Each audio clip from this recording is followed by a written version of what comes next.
Es un gusto que nos acompañen una vez más en nuestro programa Poder, una coproducción entre Telesur desde América Latina y el canal árabe Al Mayadin, que tiene su sede en el Líbano. Y quiero darle la bienvenida a nuestra sede principal en Caracas, a todos los compañeros y a ti, Wafa, gracias por estar con nosotros. Bienvenida.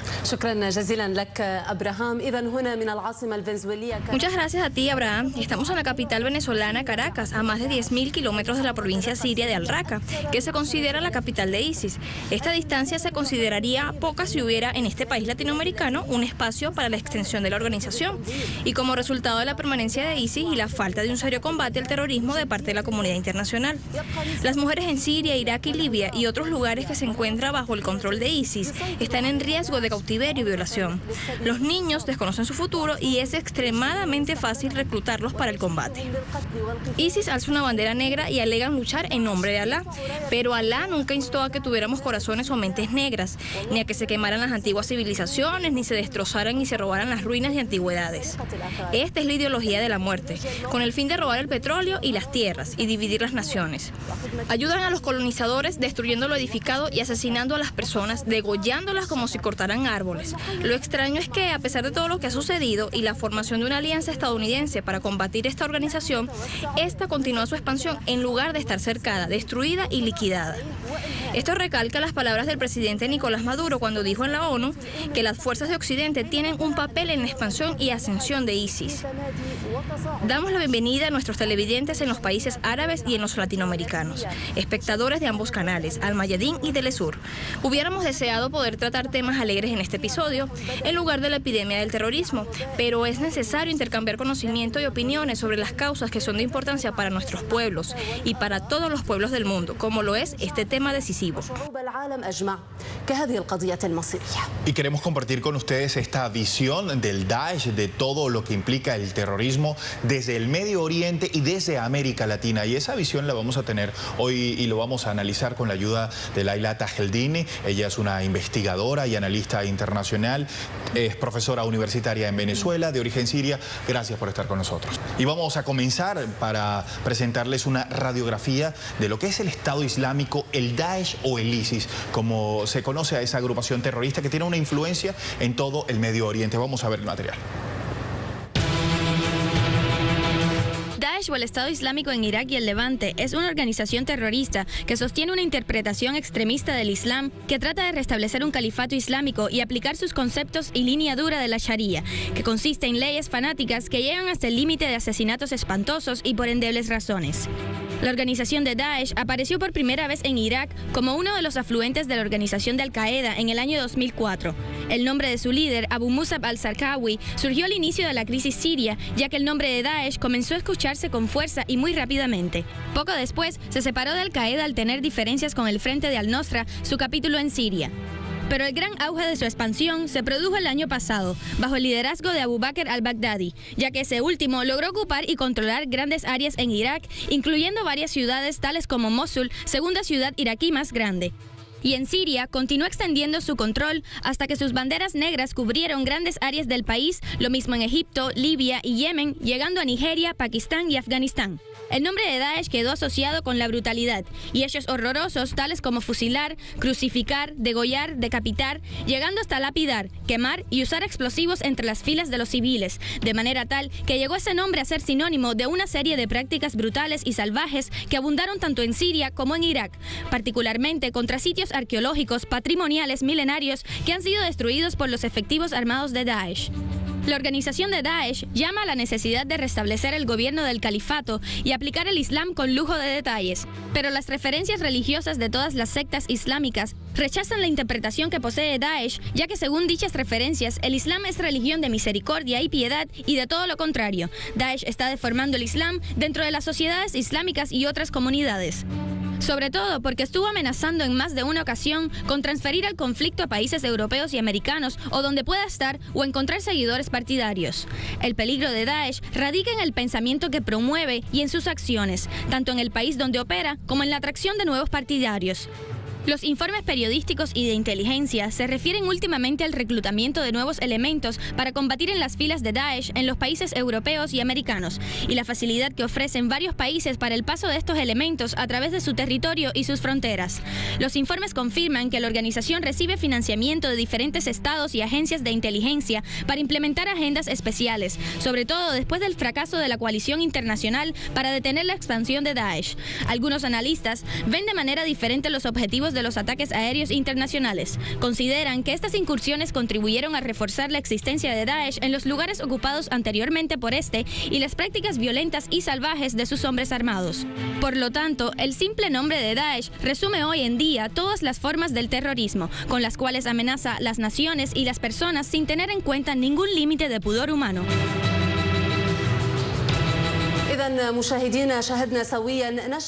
Hemos visto este informe sobre el surgimiento de esta organización y su expansión en varios territorios árabes. Señora Laila, bienvenida. Antes que nada, el presidente Maduro en la plataforma de la ONU asemejó a ISIS con un monstruo y ofreció su apoyo a los gobiernos árabes, especialmente al gobierno sirio, para enfrentar a esta organización terrorista. Pero primero, en su opinión, ¿por qué nació esta organización y cómo? ¿Cuál es la estrategia adecuada para que Caracas contribuya efectivamente en el apoyo a los gobiernos árabes en su enfrentamiento a esta organización terrorista? Mira, nosotros ante todo tenemos que definir el terrorismo, ¿no? Porque es un concepto, es un término que tiene un fin específico y es lograr objetivos y someter a la sociedad en general, a un grupo o a un pueblo entero, tanto en nombre de un grupo como en nombre del Estado. Hoy nosotros podemos decir que no existe el terrorismo sin el aval de los estados. Es decir, estamos viendo estados avalando el terrorismo. ¿Cómo nacen estos grupos? Y nosotros tenemos que remontarnos a la historia, en los años 50, cuando comandos franceses tratando de neutralizar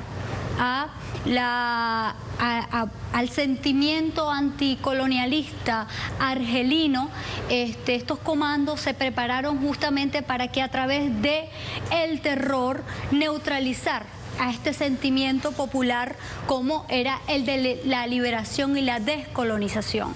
Luego de esto fue transmitido a través de el ejército militar estadounidense y posteriormente el ejército militar estadounidense lo utilizó como un medio para la ejecución de su política.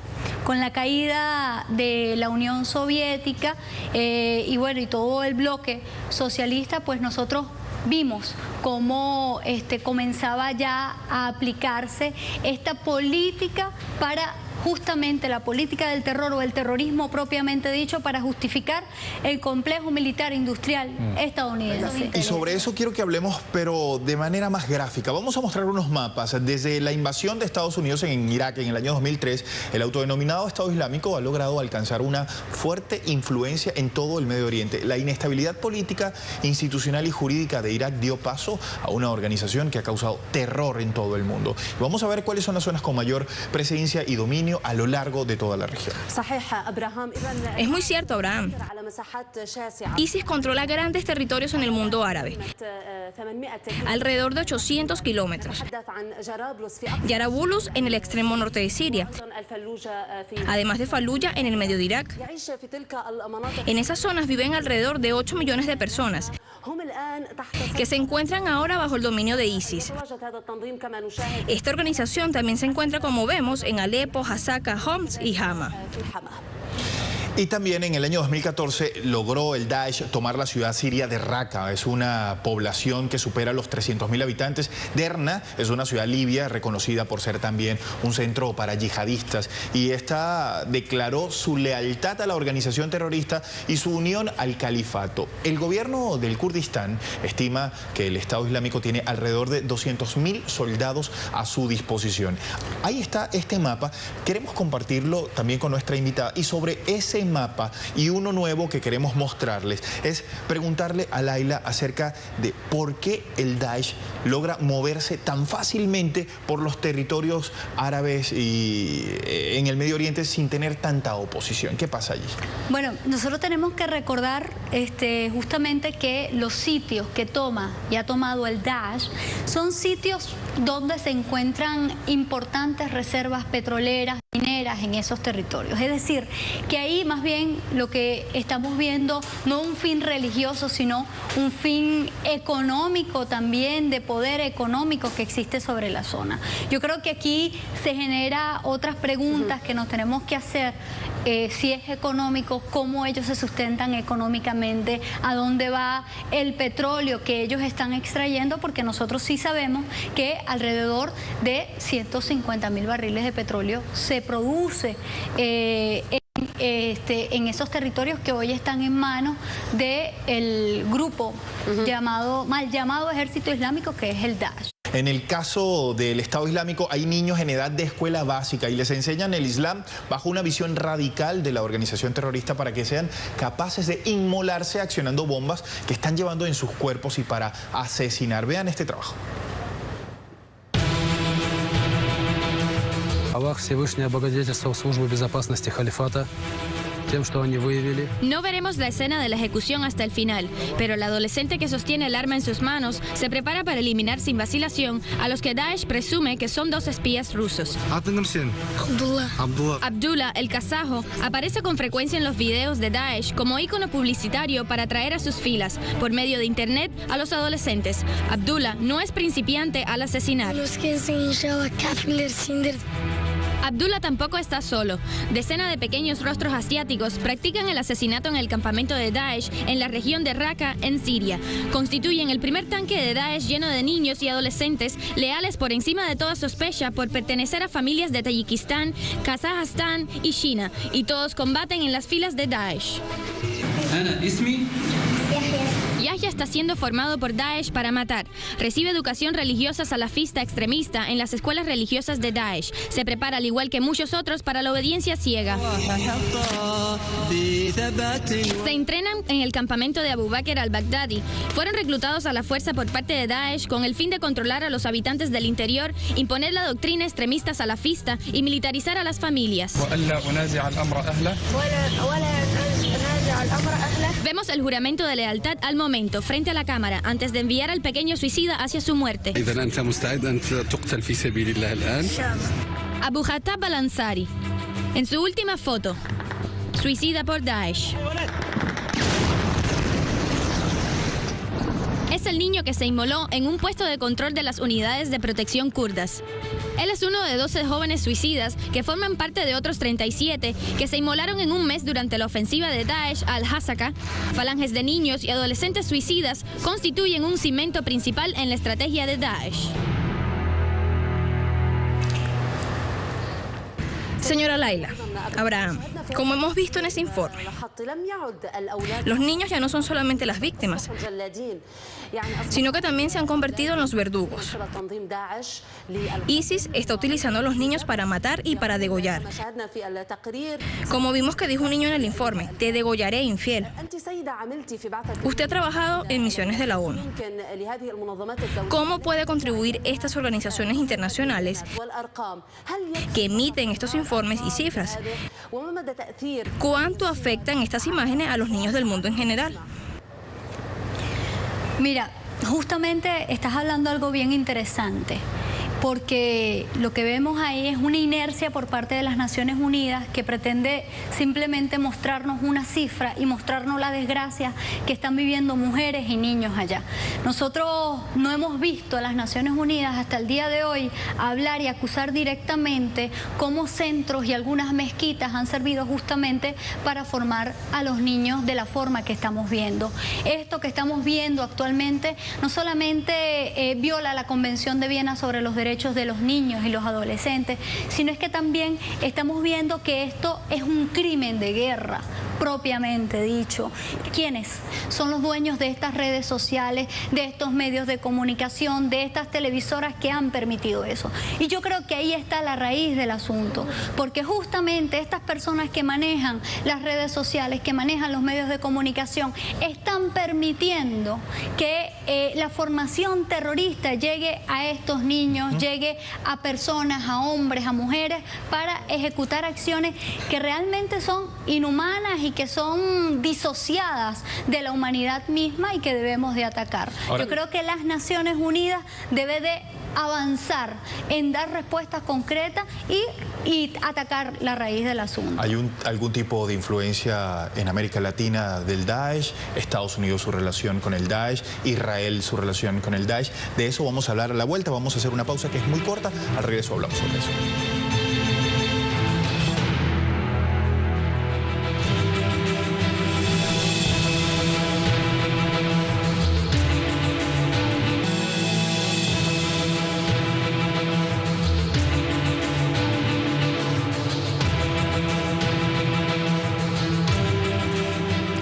Bienvenidos nuevamente a la segunda parte de nuestro episodio de Poder. Se está intercambiando información en sitios latinoamericanos, particularmente en Brasil, sobre la amenaza de ISIS a las Olimpiadas en Río de Janeiro el próximo año, a través de reclutar a personas de distintas nacionalidades para llevar a cabo operaciones terroristas. Las autoridades brasileñas negaron la existencia de la organización de ISIS, pero la opinión pública se está volviendo cautelosa. Más detalles en el siguiente informe. Saludos estudios, y es cierto, la acción del Estado Islámico a nivel mundial también afecta a Brasil. Brasil no es ajeno a la intervención de este grupo terrorista. Según el diario Estado de Sao Paulo, el grupo terrorista Estado Islámico preocupa al gobierno brasileño de cara a los Juegos Olímpicos del 2016. Al menos 10 jóvenes pasaron a integrar el grupo terrorista según este medio de comunicación y buscan consolidar las acciones de esta organización a través de las redes sociales en el país.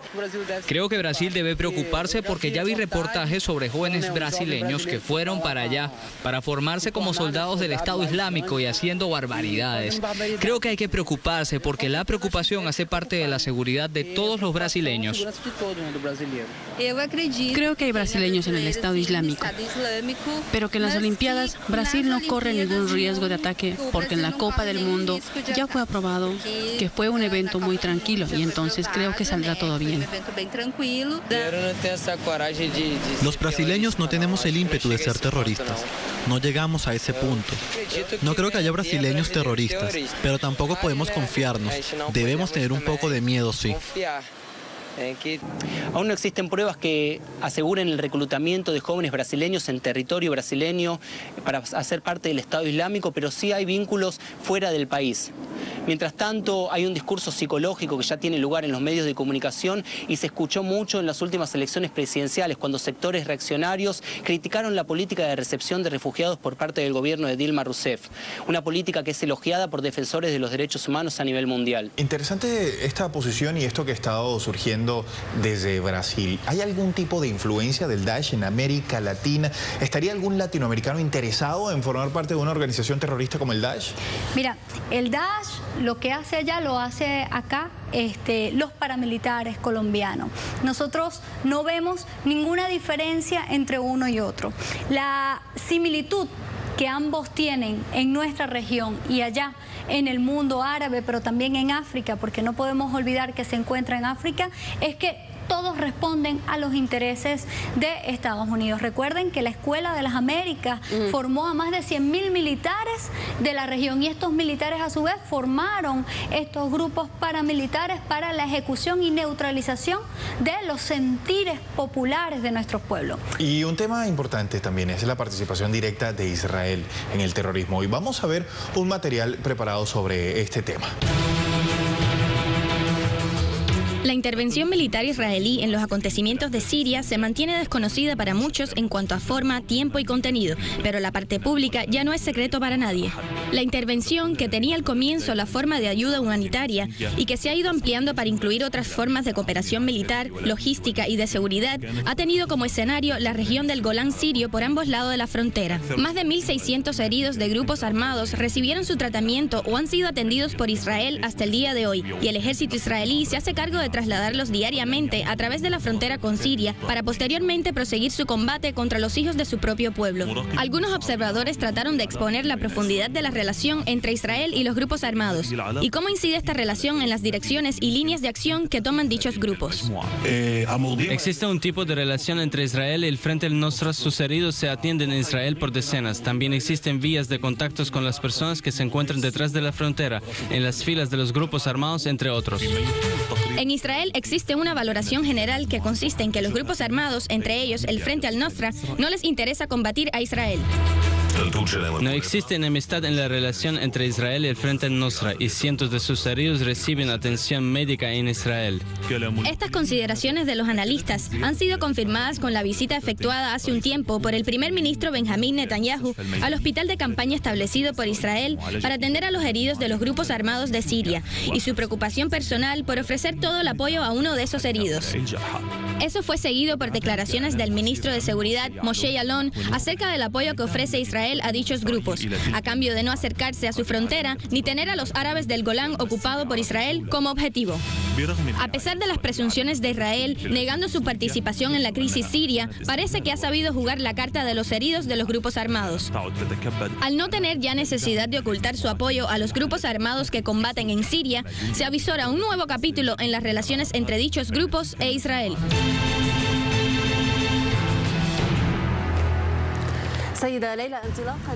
Señora Leila, partiendo de lo indicado en este reporte, Netanyahu indicó estar dispuesto, además prometió a su aliado estadounidense combatir esta organización y el terrorismo de forma general. Sin embargo, en días recientes hemos visto videos que documentan la visita del presidente del gobierno israelí a combatientes del Frente al-Nusra y Daesh heridos dentro del territorio sirio y que entraron a los hospitales de Tel Aviv. ¿Cómo podemos explicar esta contradicción? ¿Y hasta qué punto Israel es beneficiada utilizando estos grupos para lograr sus objetivos cuando es conocida por su intención de dividir estos países? Mira, Israel no es la única que está siendo beneficiada, pero está siendo beneficiada.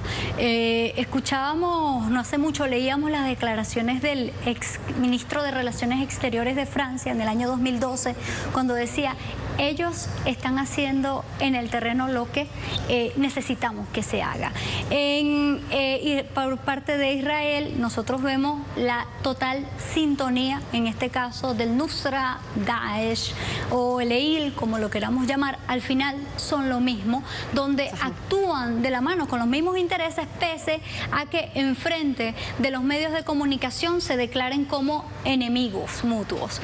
Pero no son enemigos, son grandes aliados, y por eso es que Israel presta no solamente el apoyo médico a los heridos por los enfrentamientos con el gobierno sirio, sino es que también suministra armamento, al igual que Turquía, porque nosotros no podemos sacar de este camino a Turquía. Suministra armamento, compra petróleo, Jordania y Turquía y también Israel permiten la entrada de terroristas para la ejecución de acciones terroristas, todos actuando de la mano con un mismo fin.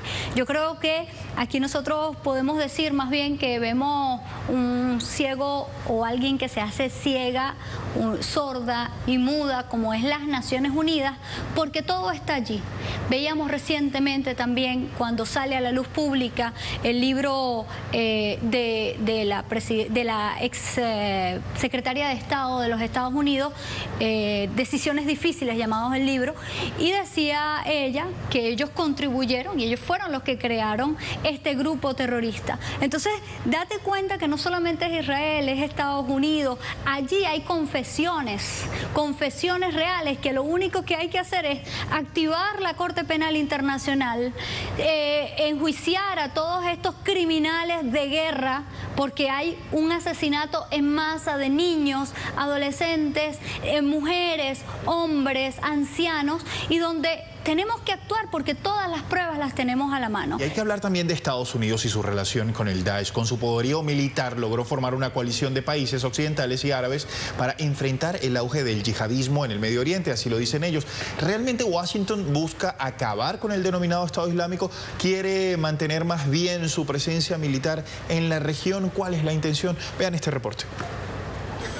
Según el actual presidente Barack Obama, la intervención de Estados Unidos en Irak y Siria pone un freno al avance del Estado Islámico. Sin embargo, la realidad es más complicada. Irak permanece sumergido en el caos tras la invasión liderada por Washington en 2003, que trajo como consecuencia la creación del Estado Islámico como la respuesta al intervencionismo de Occidente. Reino Unido, Francia, Alemania, Italia, Australia y Turquía son algunos de los 40 países que conforman la coalición que busca combatir el avance de este grupo armado. Sin embargo, el gobierno sirio criticó la decisión de este último país y de Estados Unidos de brindar apoyo aéreo a los terroristas que operan en Siria, conocida como la oposición moderada. Turquía comete acciones inamistosas en Siria, mucho peores que esta declaración. Saben que el uso del espacio aéreo sirio de parte de aviones no sirios es una agresión calificada. Por lo tanto, la República Árabe Siria tiene el derecho, de acuerdo a sus capacidades, a enfrentar esta agresión. Sin embargo, hay algo positivo en esta declaración, y es que se trata de una confesión turca de su intención de agredir a Siria. Y no es la primera vez que ocurre este tipo de situaciones.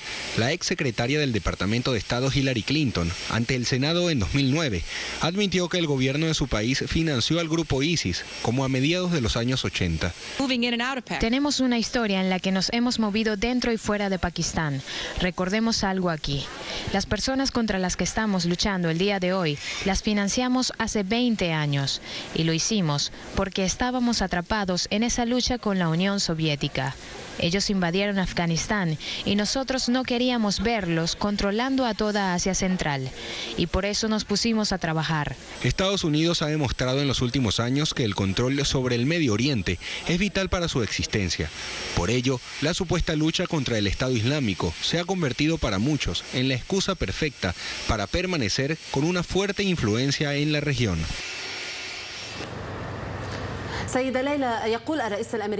Señora Leila, el presidente estadounidense Barack Obama dice que necesita un largo tiempo para combatir y acabar con la organización Daesh. El gran escritor árabe Muhammad Hassanein Haikal dice que necesitamos entre 12 y 15 años para acabar con él. Nuestro programa se llama Poder. En su opinión, ¿podrán esas fuerzas regionales e internacionales y todas esas alianzas acabar con Daesh?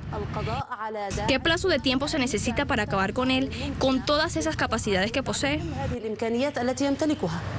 Mira, nosotros viendo esto y viendo el comportamiento histórico de los Estados Unidos, siempre ha tenido una excusa para justificar su complejo militar e industrial.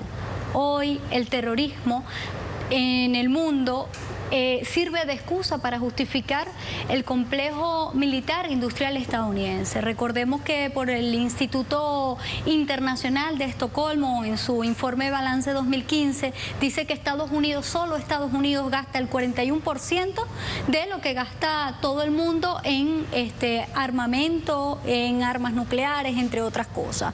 Es decir, en seguir armando y seguir esa política de guerra y de muerte para justamente justificar ese complejo militar industrial. Nosotros tenemos que estar claros que el enemigo principal para derrocar estos grupos terroristas que hoy amenazan no solamente a Irak, no solamente a Siria, sino amenaza a todo el mundo, y el terrorismo como tal es una amenaza para todo el mundo, es llegar a sus creadores, y sus creadores están allí, nos los han dicho en varias oportunidades, somos nosotros los que lo creamos, somos nosotros los que lo creamos. ¿Qué estamos haciendo para llevar realmente a donde tenemos que llevar al juzgar a estos creadores, pero también a colocar penas y irnos toda la comunidad internacional en contra de ellos, porque ellos son los que realmente están llevando la muerte, el terror? Hemos dejado contextualizado el tema del Daesh con una visión desde el Medio Oriente, una visión desde América Latina. Laila Tajaldini, gracias por estar con nosotros. Gracias a ustedes. Le agradezco mucho, señora Laila Tajaldini. Y también finalizamos el programa del día de hoy. Wafa, una vez más, muchísimas gracias por estar en Caracas, en nuestra sede principal. Vamos a seguir analizando y revisando temas de índole mundial que nos afectan a todos en el planeta. También a ustedes, muchísimas gracias por habernos acompañado. Hasta la próxima. Hasta luego.